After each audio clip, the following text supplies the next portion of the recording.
not regrettable decision supporting Tinubu. The northern leaders made a grave error by throwing their support behind Tinubu, a decision they now deeply regret. Tinubu cunningly deceived them, pretending to be incapacitated and unintelligible, as if his mental faculties were impaired. The northern leaders brought into this act, assuming that Tinubu would be unable to wield any influence, allowing them to take control. Can you imagine? However, once the elections were over, Tinubu suddenly transformed, discarding his previous incoherent demeanor. He started taking decisive actions against northern leaders. He first cast El-Rufai aside, then eliminated fuel subsidies, leading to a significant rise in the fuel price in the north. He also replaced northerners in key positions with individuals from his own ethnic group, affecting sectors like customs and petroleum. Tinubu even appointed the Sultana as the Minister of the Federal Capital Territory, demonstrating that Abuja is a national asset, unlike the past when it was primarily controlled by Northerners.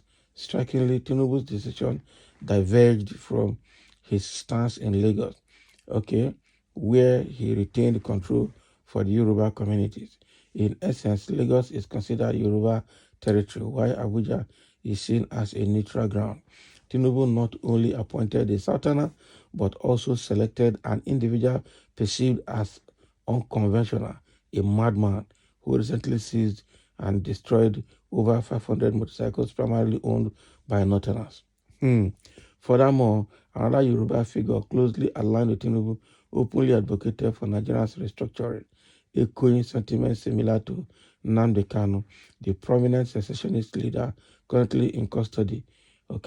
Many northern leaders find themselves in a state of uncertainty, unsure of how to confront the monster they once nurtured.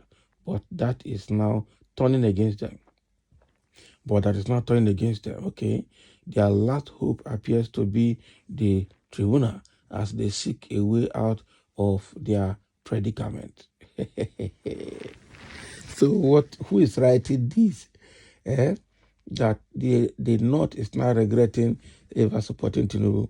Tinubu at the beginning of the campaign pretended to be incapacitated, to be brainwashed, and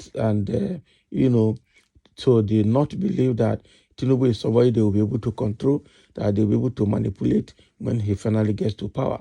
And that is why they gave him, I'm sure that is why they gave him Kashim Shettima as a VP to go and manage him. But the guy got there and started changing all the outside decisions. First of all, started removing outside people in key positions and putting the Yorubas, and not just Yorubas from Lagos, as who he knows, Now, the next thing is he brought a Sultana as Minister of FCT, which has always been an Hausa man because FCT is believed to be an Hausa land. And this is somebody they brought as unconventional as a madman. And I'm sure that is Wiki. Somebody that destroyed over 100 motorcycles in River State owned by the Hausas. So right now, the Hausas are left with nothing. They are hopeless. Now, the only hope they have is hoping that tribunal will topple Tinubu's government. Topple Tinubu's government to who now? It can't go to Atiku. That is the truth. Going to Atiku is a bad business. Going to Atiku is completely a bad business. Let's not go there. All right. So the way and manner he came to power is also a kind of coup that took place. So I don't see this guy completing his tenure the way things are going. First of all, the few actions he took immediately he came to power is currently breaking the backs of Nigerians, which is unacceptable. Both economic decisions are clueless, and we know that the guy is a looter too. He's going to loot for his own, for himself. So that is exactly what this guy is trying to write here. The key positions in customs and petroleum are like Hausas have always seen those positions as their birthright. So what Tinubu is practically doing is breaking the birthright of the so-called Hausas, breaking their birthright, not be hell. So now they are rejecting, they don't know what to do, so they are confused right now because things have taken a different turn against them on that Tinubu. The Tinubu they thought is incapacitated, is fabled, and they'll be able to manipulate, has suddenly turned tiger immediately after assuming office. And now the Kashim Shettima they thought will be able to manipulate Tinubu and use him very well and take charge is now a second-class person on that Tinubu. Very, very ironical. Different from what they expected. What a disappointment, I tell you. So So some people are reacting here to this statement here. As always, a good morning, not an elders. Welcome to Jagaban. Maybe smart, not mind those fools. Okay, fools want to ridicule not because the campaign slogan by Igbos was Tinubu is not well. The writer just left asylum. Now, wow. So we Northerners don't have to complain. Please, we had ample opportunity to right the wrongs and we didn't do it. So allow others to do it, period. Abi? Not be smart, Not be smart, That's right. That's what somebody's saying here. Okay. God, your innocent soul, sir. God guide your innocent soul, sir, for seeing and saying the right and plain truth.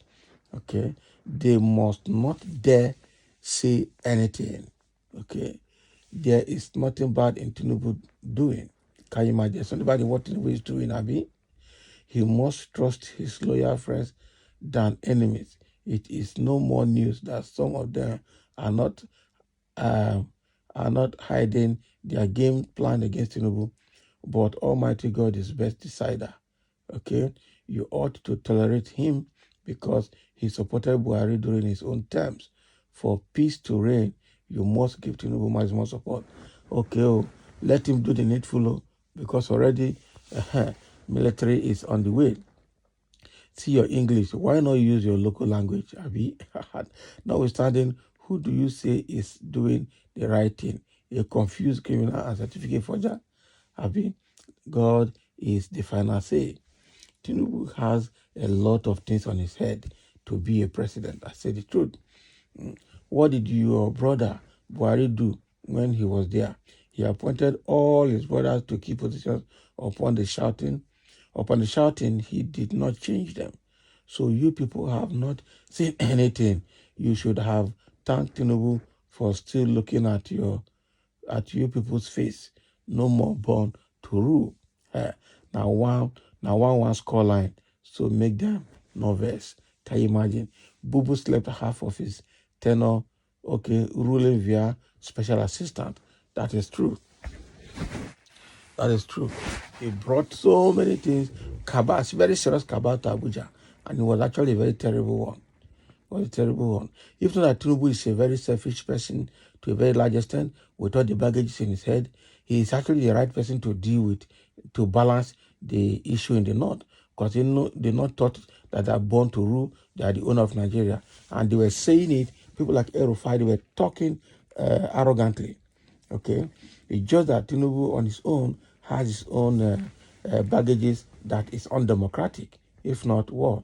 The hatred for Igbos is the backside of Tinubu, which is actually not going to go down well with him.